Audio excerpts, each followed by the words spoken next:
Aujourd'hui, à X-McMulgro, on va parler du jeu Saint-Malo. C'est un jeu de Inca et Marcus Brand. C'est un Ravensburger.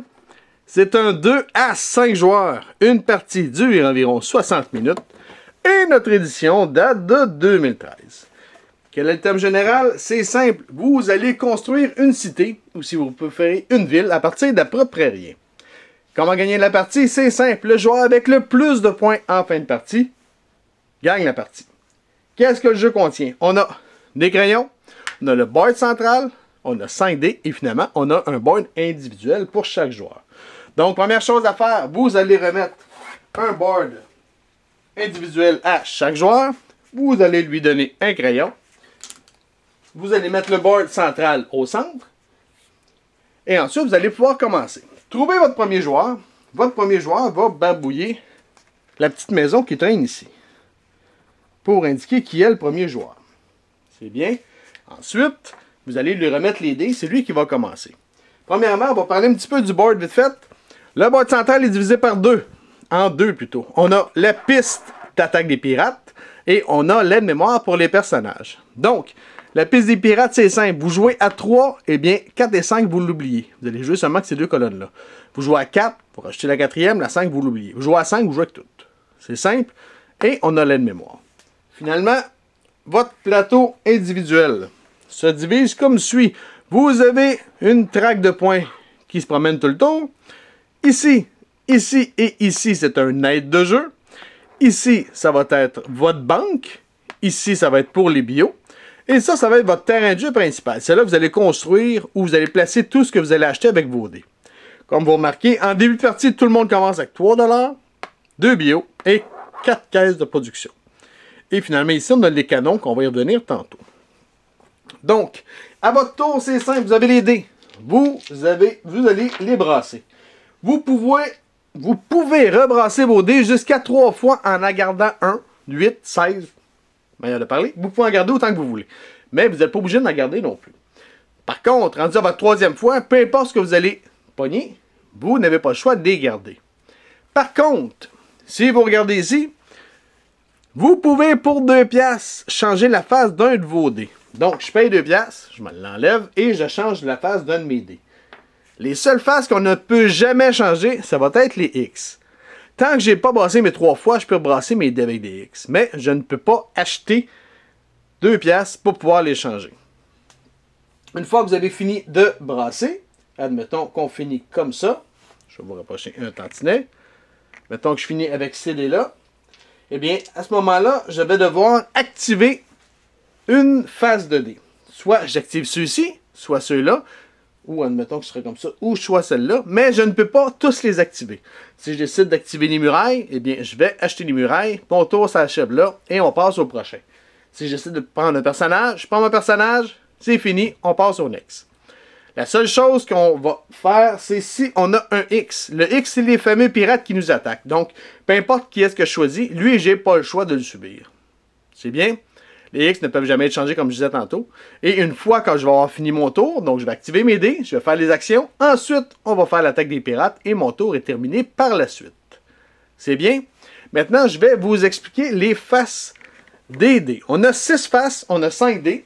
Chaque dé est identique. Donc, premièrement, on a les billots de bois. Les billots de bois, c'est simple. Si je finis avec 3 billots de bois, comme ça, eh bien, je vais pouvoir ajouter 3 billots de bois sur mon plateau central. Par contre, comme on voit ici, chaque livraison de bio coûte 2 piastres. Donc, je livre un bio, ça me coûte 2 piastres. Je livre 4 bio, ça me coûte 2 piastres. Je livre 5 bio, ça me coûte 2 piastres. Peu importe le nombre de bio, vous devez absolument pouvoir payer 2 piastres. Si vous n'avez plus d'argent, cancellez le projet, allez faire une autre action. Donc, ça, c'est pour les bio. Finalement, on a les caisses de production comme ceci, qui est l'espèce de... comme ceci, je pense que c'est orange.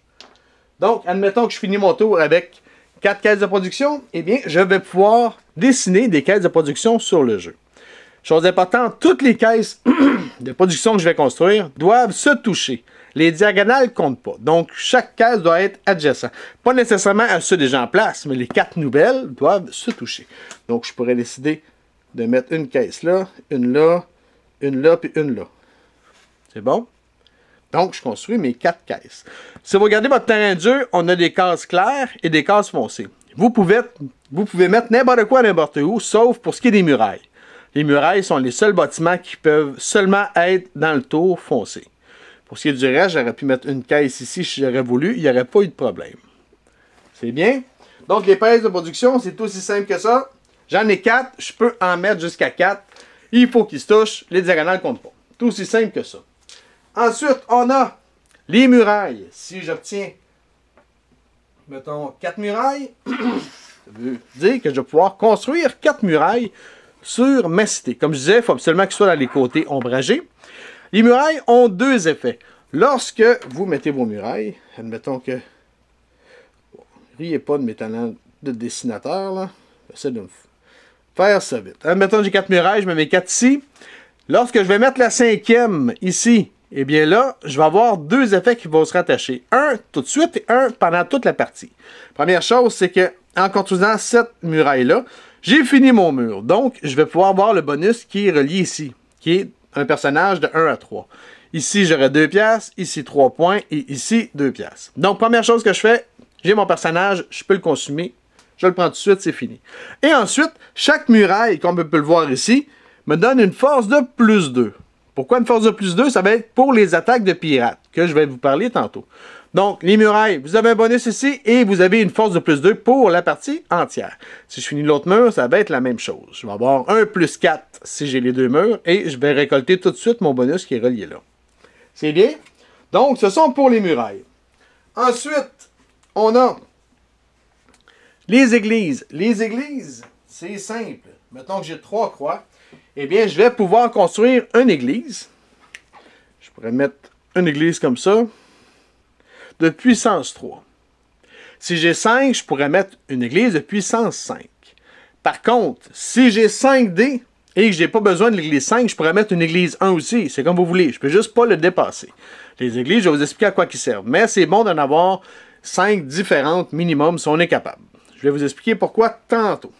Donc, je déciderais, mettons que j'aurais une 4, je pourrais mettre une 4 ici. Si j'ai une 1, je pourrais mettre une 1 ici, etc. C'est bien? Donc, ça, c'est pour les églises. Ensuite, il nous reste 2 faces. Il nous reste les pirates qu'on va parler tantôt et les personnages. Personnages, c'est simple.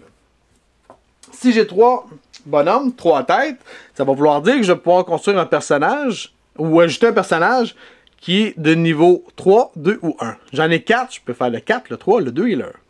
Donc, je vais vous les expliquer vite fait. Je décide de mettre un citadin.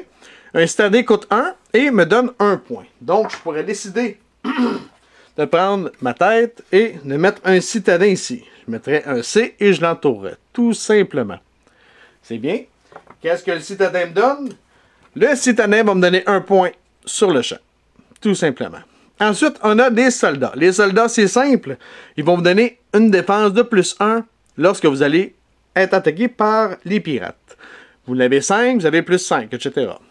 Les prêtres, c'est simple. Ils vont vous donner 1 point par église lorsque vous allez mettre le prêtre. Donc, je décide de mettre mon prêtre ici. Je mets mon prêtre ici. Eh bien, je vais faire 1, 2, 3 points sur le champ. Donc, je vais monter mes points ici à 3. C'est bien. Même si je rajoute plus tard une église de 2 ici, ça ne change rien parce que mon prêtre il est déjà posé. Donc, je ne vais pas faire un point supplémentaire. Là. Le prêtre il est déjà là. Vous allez faire des points quand vous mettez le prêtre. Une fois qu'il est là, il ne vous donne plus de points. C'est bon? Ensuite, on a les architectes. Les architectes, c'est simple. Vous allez mettre un architecte en quelque part. Vous allez mettre un A encerclé. Et ensuite, si vous voulez, vous allez pouvoir construire jusqu'à 3 maisons pour faire des points. Chaque maison que vous allez construire vous coûte 1 rondin. Donc, si vous n'avez pas de bois, vous ne pouvez pas le mettre. Mais vous avez un bois, vous pouvez mettre une maison. Une maison vous donne 3 points. Vous en avez 2, vous pouvez en mettre jusqu'à 2, donne 6 points. Vous avez 3 rondins, vous décidez d'en mettre 3 à 9 points. Donc, admettons, je décide de mettre mon architecte ici. Je vais pouvoir mettre 3 maisons si j'ai 3 rondins. Admettons que j'aurais eu 3 rondins ici, j'aurais pu mettre 3 maisons. Les maisons doivent être collées. Diagonale compte pas. Donc, collées comme les caisses. Par contre, ils doivent au moins une être adjacente à l'architecte, qui peut, lui, être à diagonale. Donc, je pourrais mettre une maison ici, La maison, je peux être en diagonale. Et toutes les autres doivent être collées à mon autre, à ma série de maisons. Donc, je peux remettre aussi bol qui font dur. Un petit coup de vent, béton. Donc, j'ai mon architecte et j'ai mis mes 3 maisons ici. Donc, je vais faire 9 points. J'étais déjà à 3, donc je vais tomber à 12. C'est bien. N'oubliez pas d'enlever vos bois. Donc, un bois par maison. J'ai fait 3 maisons, j'ai enlevé 3 bois. Donc, ça, c'est pour l'architecte. On a le marchand. Le marchand, lui, va nous donner 1 pièce par caisse. Donc, je décide de mettre mon marchand ici. Je mets mon marchand là. Eh bien, je vais faire 1, 2, 3, 4, 5, 6 $. Les diagonales vont compter pour ça. Donc, je fais 6 pièces que je vais rajouter ici. 1, 2, 3, 4, 5, 6. C'est bien? Donc, ça, c'était pour le marchand. Il nous en reste 2. On a le jongleur. Le jongleur, c'est simple. Il va donner 2 points par type de personnage adjacent à notre jongleur. Donc, je décide de mettre mon jongleur ici. Eh bien, je vais faire 2 points par personnage différent adjacent.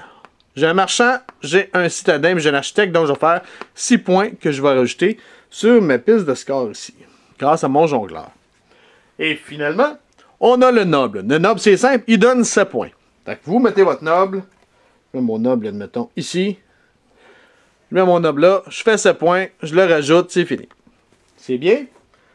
Donc, ça, c'était pour les personnages. Maintenant, n'oubliez pas que si vous avez 4 têtes sur vos dés, mais que vous voulez un marchand de niveau 3, il n'y a pas de problème, là. Mais vous ne pouvez pas prendre celui qui reste pour faire un citadin en plus. Vous faites seulement qu'un personnage. Peu importe combien il coûte. Finalement, on a nos fameux pirates. Les pirates, c'est simple. Si à la fin, vous avez fini de brasser, vous avez un des pirates, comme je disais tantôt, vous ne pouvez pas le modifier, eh bien, vous allez ajouter un ici sur la petite traque de pirates. Si vous jouez à 3, eh bien, lorsque toutes les traques vont être remplies, eh bien là, les pirates vont attaquer. Pour attaquer, c'est simple. La première attaque, les pirates ont une force de 1. Donc, chaque joueur qui n'a pas de défense de 1, eh bien, va manger une attaque de pirate. Ici, ce joueur-là serait correct puisqu'il y a une muraille de 2. Mettons que ma muraille n'est pas finie et que je n'ai pas de soldats. Eh bien là, malheureusement, je n'ai aucune défense et les pirates m'attaquent une défense de 1. Ce qui va arriver, c'est que je vais barrer un canon ici. Parce que je me suis fait avoir par les pirates. Les canons, ça fait mal en fin de partie. Je vais revenir, ce ne sera pas là.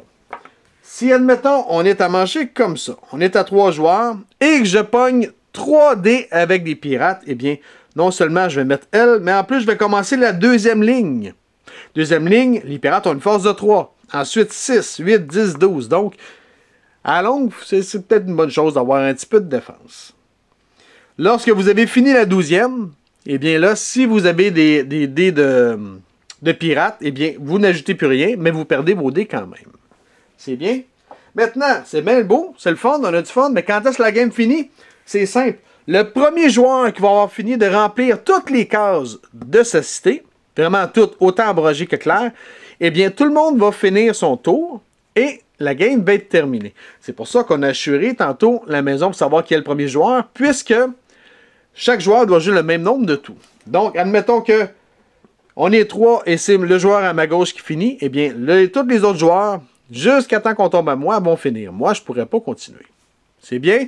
Maintenant, une fois que c'est fait, ici, on a l'aide de jeu pour savoir comment calculer les points. Premièrement, chaque joueur qui a rempli sa carte au complet se fait 5 points. Ensuite, chaque 2 $ vaut 1 point. Chaque rondin vaut 1 point. Chaque canon que vous allez avoir barré va vous enlever 5 points. Et finalement, vous allez faire des points avec vos églises. Les églises, c'est simple. Vous allez calculer ce que vous avez.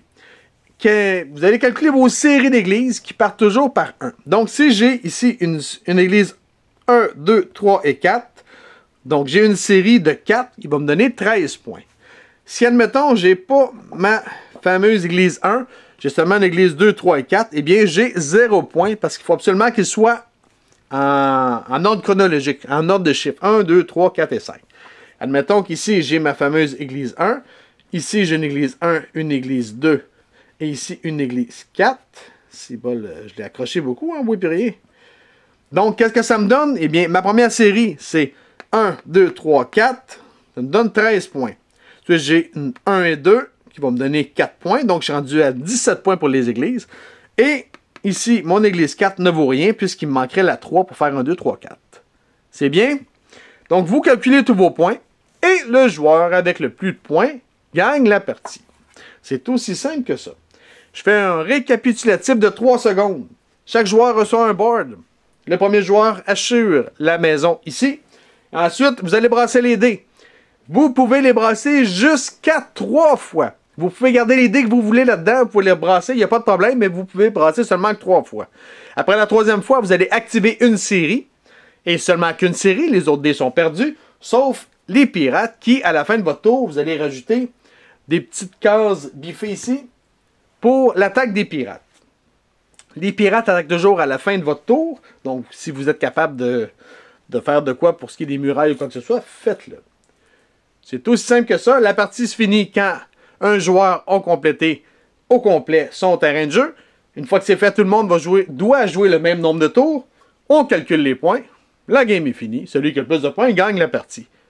Vous avez des questions, des commentaires, vous pouvez nous écrire à Explique-moi le gros, soit sur Facebook, soit sur YouTube. Sur ce, bonne game.